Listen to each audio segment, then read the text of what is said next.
Hi guys, welcome back! Eu sou a Ângela Neves e aqui no meu canal você vai ver tudo sobre cultura americana, dicas de inglês e muito mais. E no vídeo de hoje eu vim falar com vocês sobre as dúvidas mais frequentes do programa de Au Pair. Vem comigo!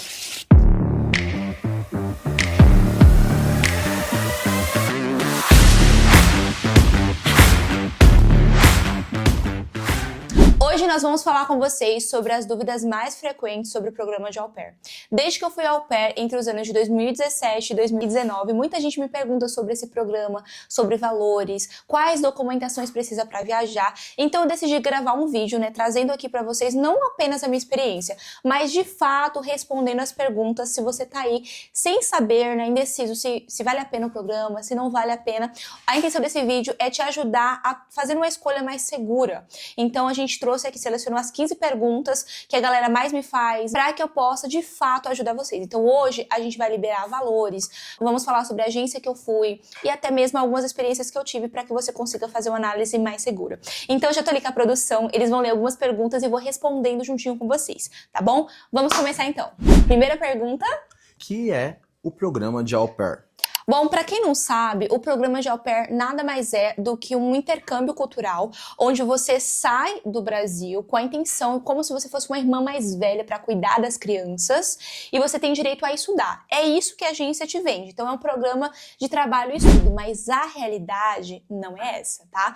A família americana, ela não te recebe como apenas um membro da família, mas como a pessoa que vai cuidar das crianças. E o que você menos faz, de fato, é estudar nesse programa, porque você vai trabalhar igual uma mula. Então esteja ciente disso, tá? A agência te vende um conto de fadas, que você vai ser parte daquela família. Em algumas famílias americanas, eles te tratam assim. Aconteceu isso comigo. Eu me senti parte da família. Só que você não tá ali pra brincar, apenas pra estudar e ser uma irmã mais velha que faz o que quer. Você tá ali pra trabalhar, pra cuidar das crianças. Então, se eu pudesse responder o que seria esse programa, seria um programa de trabalho, onde você tem uma bolsa de estudo, ou seja, você vai trabalhar e estudar quando dá. É esse aí o programa, tá? Próxima pergunta. Perfeito, mas se é assim o programa, qual que é a diferença entre Au Pair e babá? Boa pergunta. Porque, teoricamente, você tá indo para trabalhar como cuidar de crianças. Traduzindo para português, babá. Então, qual que é a diferença entre esses dois? Bom, existem algumas diferenças e eu vou falar pra mim qual a mais importante de todas elas. Dinheiro, tá? Porque você ganha sim uma bolsa pra você cuidar das crianças, que é mais ou menos $195 semanais, que vai dar uns 1.100, menos de R$1.100 no mês. Desculpa, menos de $1.100 no mês. Bem pequeno. Só que quando você tá falando de uma nanny, ela ganha por hora. Como assim, Ângela? Ela vai ganhar mais ou menos, depende do estado, aonde ela tá ali localizada, mas um valor de 25 até $50 por hora. Então esse valor vai variar aí drasticamente dependendo da região que você tá. Isso pode chegar a ser uns $7.000 por mês ou até mais que isso. É uma diferença gritante. E quais são as outras diferenças? Que uma au pair, ela mora com a família. Então ela não vai ter custos com aluguel, com água, com luz. Ela vai ter uma bolsa de $500. Era mais ou menos esse valor que eu pagava na época, que eles pagavam na época para você conseguir estudar em alguma faculdade, tá? Então eles pagam esses $500, não é por mês, é o valor cheio. Então você consegue ir na faculdade, escolher um curso, e eles pagam até $500. Se for 1.000, 1.500, aí você paga o restante. Eles também têm que pagar a sua condução para você ir para essa faculdade, ou te oferecerem um carro com a gasolina, ou pagarem o Uber. Então, você não tem esses gastos gerais. Esses $1.000 que você recebe por mês é para gastar com você, com viagem, com comidas que eu digo assim, doces, restaurantes, porque eles têm que pagar a sua alimentação. Então, tem esse benefício também, tá? Então, essa é a principal diferença. Você mora com a família, você não gasta com nada. Já uma nanny é um trabalho, você vai e volta pra casa e acabou, tá bom? E quanto tempo dura esse programa? Legal. Bom, esse programa, ele inicialmente é um programa de 1 ano, onde você tem direito de entrar e sair dos Estados Unidos. Você tem um visto legal, que é o visto J1, que é o visto de trabalho e estudo. Então você pode, sei lá, estou nos Estados Unidos, tirei férias, quero ir para Londres, você pode ir e voltar. Só que quando termina o seu visto, você pode estender o programa, fazer uma extensão do programa por mais 1 ano. Se você faz essa extensão, você não pode sair dos Estados Unidos, tá? Você não tá lá ilegal de forma alguma, só que é uma extensão do seu visto, onde você consegue ficar, estudar e trabalhar trabalhar lá por mais um ano. Então, o programa pode ser até 2 anos, tá? Lembrando, gente, que eu vou falar sobre valores aqui com vocês e muitas questões, mas tudo baseado na agência que eu fui, que foi a agência da Cultural Care, tá? Então, existem outras agências que pode variar tanto o valor que a família paga pra você, o valor que você recebe dessa família, o valor que você paga pra agência, tudo pode variar. Quais são as responsabilidades de um au pair? Esse é um ponto que eu quero falar com vocês com muita seriedade, porque muitas meninas fazem esse programa de au pair idealizando um sonho e pensando somente nelas, nas responsabilidades, nos sonhos, naquilo que elas querem realizar. Gente, é um trabalho. Tá? É um trabalho onde você tem responsabilidade com crianças. Então, tudo que envolve as crianças, você vai ter que fazer. Então, assim, você vai ter que, muitas vezes, acordar cedo, colocar essas crianças pra dormir, você vai ter que dar banho, vai ter que levar na escola, vai ter que buscar da escola, vai ter que ensinar dever de casa, dependendo da idade das crianças. Se for beber, você vai ter todas as responsabilidades que tem ali envolvida um bebê. E sem falar que, assim, por mais que sobre as regras do programa, você só pode cuidar de coisas relacionadas às crianças, eles vão sim ser folgados com você às vezes. Vai te pedir pra lavar uma louça, vai te pedir pra varrer uma cozinha quando a criança tá dormindo, eles vão pedir algumas coisas. E assim, você pode negar, só que você tem que saber que você vai gerar um clima ruim dentro da casa que você mora. Então, vale a pena? Não vale a pena? Sabe falar o que você pode falar, o que você não pode falar. Então, assim, às vezes você vai ter que fazer algumas tarefinhas de casa também, tá? E tudo isso, quantas horas por dia? Bom, de novo, segundo as regras do programa, você pode trabalhar até 10 horas por dia. Isso não inclui uma hora de almoço igual no Brasil. Então, o seu almoço, enquanto a criança tá comendo, você vai comendo também. Você não para pra almoçar igual no Brasil. Eu achei isso absurdo, mas é assim que funciona lá fora. Você não pode ultrapassar 10 horas de trabalho por dia e você não pode ultrapassar 45 horas de trabalho por semana. Gente, é muitas horas de trabalho. É muito trabalho. Mas tem muitas famílias que tem trabalho, às vezes é mãe solteira, às vezes viaja muito e elas pedem pra você fazer hora extra. Então passou ali o seu horário de trabalho, eles pagam pra você, sei lá, depende muito do que você combinar com a família, 15, 20, 30, 25 a hora, depende. Mas segundo as regras do programa, isso não é permitido. Mas acontece. E às vezes você também tá tão dura, você quer viajar, você quer fazer, você quer comprar, e você não tem dinheiro que você aceita. Você não é obrigada a aceitar. E tá tudo bem você falar pra família que você não faz hora extra. Eu não acho que isso vai te indispor com a família. Né? Depende muito do relacionamento que você tem. Mas isso aí pode acontecer de você ter que ultrapassar esses horários. Entretanto, eu quero deixar uma ressalva aqui. Independente se você vai cuidar de 4 crianças ou de uma criança, independente se você vai trabalhar 23 horas por dia ou 45, o salário que você vai receber é o mesmo. Então é importante que você seja sábia na hora de você escolher a família que você vai. Porque os benefícios que você vai ter é justamente isso, trabalhar menos horas, não trabalhar final de semana. Então é isso que vai fazer com que o seu intercâmbio seja melhor. Então se você tiver condições, tiver um bom inglês, se você tiver experiência com crianças, se você tiver um bom currículo atraente para as famílias americanas, você vai poder escolher uma família melhor, onde você trabalha pouco, ganha a mesma coisa e tem mais tempo para curtir, para se divertir, enfim. Então, seja sábio na hora de escolher a sua família, tá bom? E tem limite de idade? Tem sim, gente. Bom, você pode começar o programa com 18 anos, a partir dos 18 anos, e você pode aplicar até os 26. Passou disso, você não consegue mais entrar no programa, beleza? Então fique atento aí à sua idade, lembrando que se você tem menos de 20, vai ser mais difícil das famílias te escolherem, porque você não tem muita experiência, eles querem que alguém que cuide dos seus filhos tenha maturidade e experiência. Mas eu não tô dizendo que é impossível, só é um pouco mais difícil, tá bom? E quais são os documentos necessários para participar do programa? Legal, essa aqui é uma das perguntas mais importantes e a gente vai dividir ela em 2 blocos.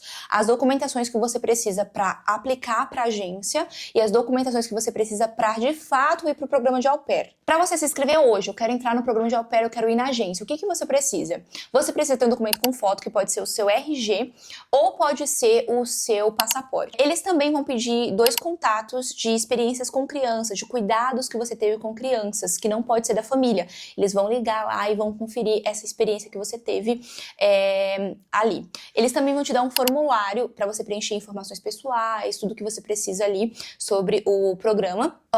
Outro documento que você precisa ter é o comprovante de escolaridade. Então, se você não terminou o ensino fundamental, bye bye, o intercâmbio não é pra você. Você tem que ter. Os Estados Unidos, eles levam muito a sério o estudo. Então, eles não vão pegar você no programa que provavelmente compromete o seu estudo, ou que você não tenha terminado, pra que você consiga entrar. sem negociação, fora de cogitação, você tem que ter a sua documentação de escola ali em dia, tá? E o nível de inglês, que pode ser um inglês básico, inglês a nível iniciante. Mas, lembrando aqui pra você, quanto melhor for o seu inglês, melhor a possibilidade de você encontrar boas famílias. Porque melhora a comunicação, você consegue passar quem você é. E sem falar que algumas famílias exigem um inglês intermediário ou avançado por problemas que já tiveram com outras au pairs que não falavam inglês muito bem, tá? Então, fica aí a dica. A segunda parte da documentação que você precisa levar é a documentação de fato para você sair do Brasil, para você ir para o programa de au pair. Então, na primeira lista aí está o seu passaporte, obviamente. Muita gente pensa que o passaporte é um documento que você precisa de entrevista, que pode ser negado, mas não, gente. O passaporte é um documento brasileiro, é o direito seu. Então, o que vai acontecer? Você preencher a documentação online e você ir até a Polícia Federal para retirar esse passaporte, tá? É um documento como é o RG, como é o CPF, então você não tem o risco de ser negado, a menos que você esteja inadimplente com a Polícia Federal, com alguma inadimplência, e caso contrário, você não vai ter negativa. E o segundo documento, com certeza, vai ser o seu visto americano, e esse sim pode ser negado. No ano que eu fiz o meu visto, né, pro au pair de 2017 ali, o visto de au pair ele não era negado. Hoje em dia ele tá sendo sim, principalmente porque muito au pair faz merda, vai embora e não volta, então a gente acaba pagando as consequências. Mas não é um dos vistos mais complicados de se tirar, não. Então, se você tá certinho ali com a sua documentação, não tá mentindo, provavelmente vai dar tudo certo, tá bom? Bom, o terceiro documento foi um documento que eu sofri pra tirar, que foi a CNH. Eu não sabia dirigir, eu não tinha carro, eu tinha medo. E você precisa saber dirigir, que é a próxima pergunta que provavelmente vão me fazer. Se você precisa saber dirigir para fazer o intercâmbio. Claro que tem famílias que não precisam, que você vai morar no centro da cidade, mas os Estados Unidos não tem transporte público como o Brasil não, meu amor. Então você precisa saber dirigir para facilitar a sua vida, porque senão você vai ficar muito presa, dependendo da cidade que você vai morar, você vai andar de Uber.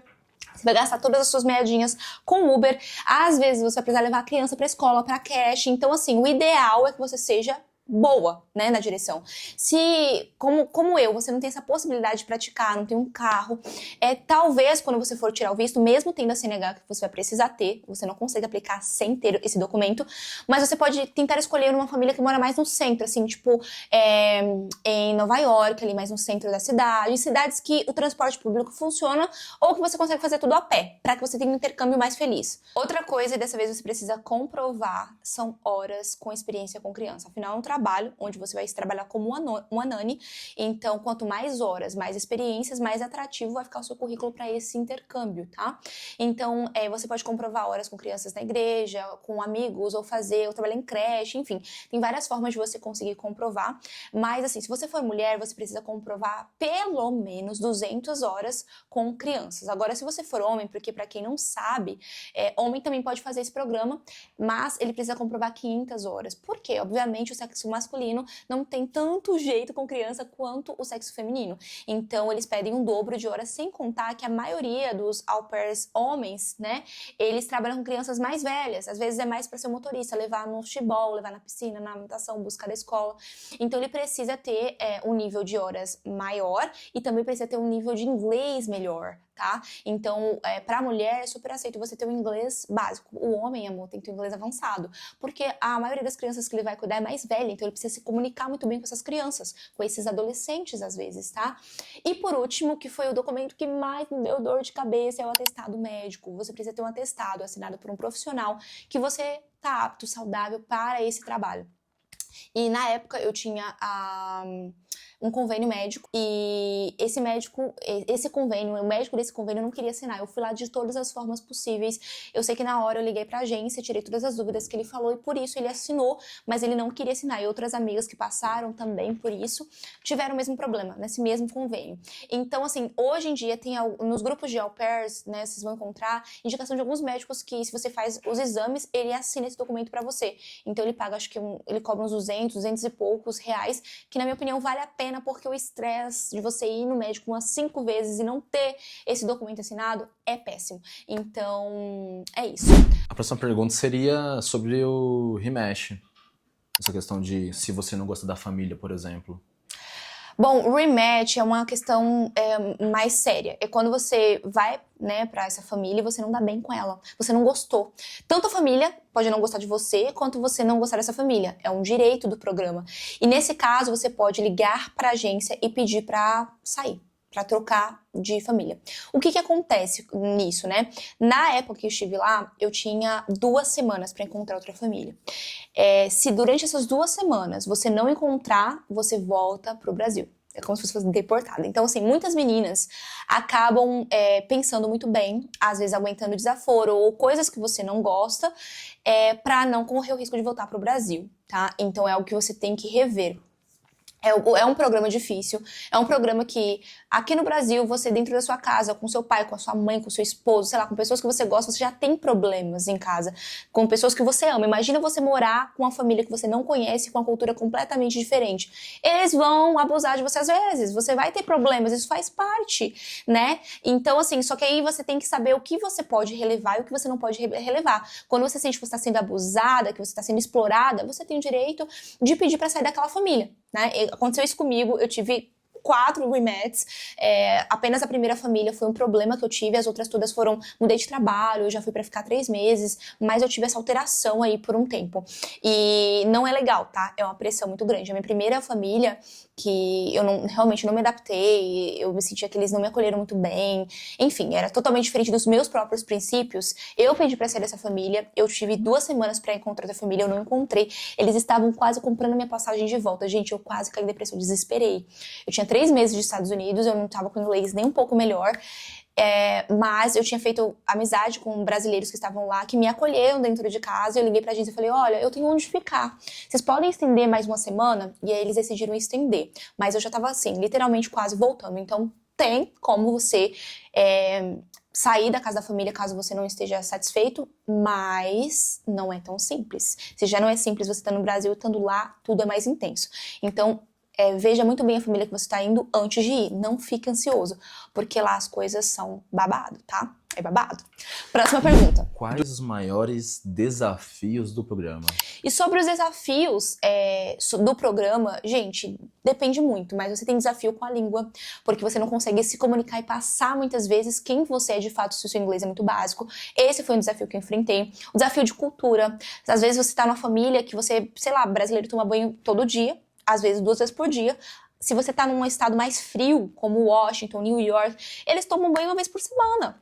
E aí, assim, são choques culturais, sabe? Mas se você vai pra Califórnia, eles também tomam banho todo dia. Eles também são mais calorosos. Então, assim, os desafios da cultura é algo que conta muito. Andar de sapato dentro de casa, isso aqui é falta de educação lá. Então, eu acho que a cultura é um pouco chocante, a saudade de casa, porque as pessoas não são tão acolhedoras como o brasileiro é. Às vezes você vai ficar sozinha. Então, isso é um desafio. E principalmente o trabalho. Gente, não tem nada mais desafiador no mundo que cuidar de criança. Às vezes a criança, ela vai bater na sua cara, às vezes ela vai cuspir em você, às vezes ela vai te irritar, às vezes ela vai chorar, seu bebezinho. E se você não tá preparado pra isso, imagina a explosão, tá longe de casa, não tem ninguém pra cuidar de você, fazendo um trabalho que talvez você não goste de fazer, você tá ali porque foi o único que você conseguiu pagar. Então, eu acho que tudo isso é desafiador. Sem falar que você vai, às vezes, trabalhar mais do que você precisa trabalhar. São 10 horas de trabalho por dia, você vai limpar a casa, você vai cuidar das crianças, então, e tá dentro do seu trabalho. Você dorme e acorda no seu trabalho. Então, esse é o maior desafio de todos. Então é isso por hoje. Se você gostou desse vídeo, não se esquece de se inscrever no canal, porque a gente tá sempre trazendo não só vídeos como esse, como dicas de inglês. E se você tá interessado em conhecer um pouquinho mais sobre mim, segue a gente aqui no Instagram pra você conhecer sobre o curso de inglês, sobre a minha vida e sobre tudo. Não se esqueça de comentar quais vídeos você gostaria de ver por aqui pra eu trazer com prazer pra vocês. E é isso, a gente se vê então no próximo vídeo. Um beijo, fica com Deus, bye!